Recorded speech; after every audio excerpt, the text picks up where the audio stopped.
कांग्रेस को बड़ा फटकार हाईकोर्ट से प्रधानमंत्री जी की मां को वीडियो को लेकर। ये देखिए, और ये गलत है ना भाई, मतलब कुछ भी आप कर लीजिए, पर आप इस बात को तो कतई जायज नहीं ठहरा सकते ना कि किसी की मां को लेकर, जो अब इस दुनिया में भी नहीं है, आप इस तरीके से एआई वीडियो आप बनाते हैं।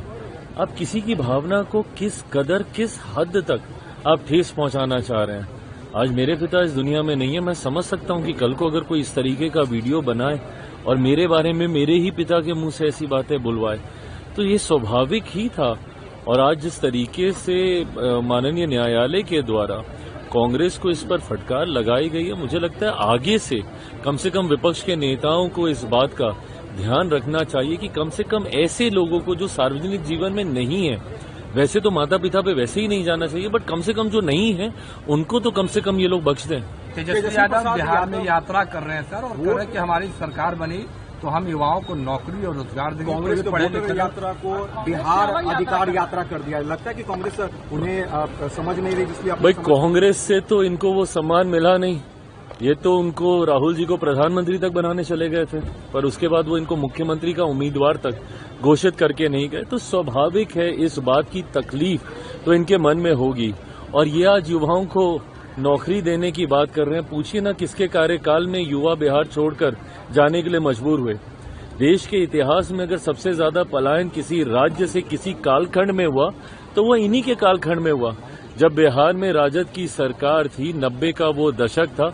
उस वक्त जिस तरीके से मजबूर किया गया बिहारी युवाओं को बिहार छोड़कर जाने के लिए, आज अगर ये युवाओं की बात कर रहे हैं तो पहले इनको उस वक्त की जवाब देने की जरूरत है। देखिए, हर निर्लज्जता की सीमा कांग्रेस और बिहार में विपक्ष के लोग पार कर रहे हैं। इतना नीचे स्तर पे चुनाव में कैंपेन हो सकता है, सोचा भी नहीं जा सकता। अब प्रधानमंत्री जी की माता जी को सीधे सीधे उनके मंच से गाली देना, विपक्ष के लोग जिन्होंने मंच सजाया था उस मंच से गाली देना, और फिर एआई की मदद से जिस तरह से वीडियो बनाकर उन लोगों ने डालने का काम किया, बहुत ही आपत्तिजनक था।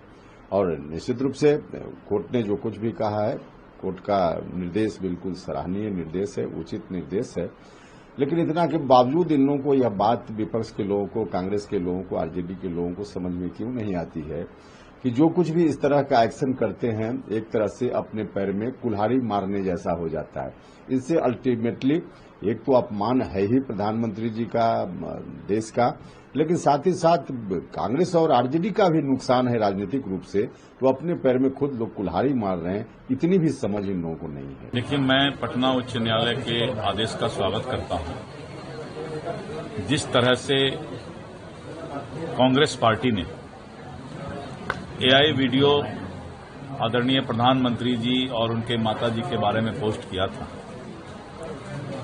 और बहुत ही शर्मनाक हरकत कांग्रेस पार्टी ने किया। जिस तरह से इंडी गठबंधन के लोग अपने राजनीतिक सुचिता को भूलते जा रहे हैं, पटना उच्च न्यायालय के इस आदेश के बाद इंडी गठबंधन के नेताओं को सीख लेने की आवश्यकता है। और ये आदेश मुझे लगता है कि आने वाले समय के लिए भी बहुत ही अच्छा संदेश है, और इससे लगाम लगेगा लोगों के सोशल मीडिया का गलत उपयोग। अगर आप ये वीडियो YouTube पर देख रहे हैं तो हमारे चैनल को सब्सक्राइब कर बेल आइकन दबाएं, और Facebook पर देख रहे हैं तो हमारे पेज को लाइक करें।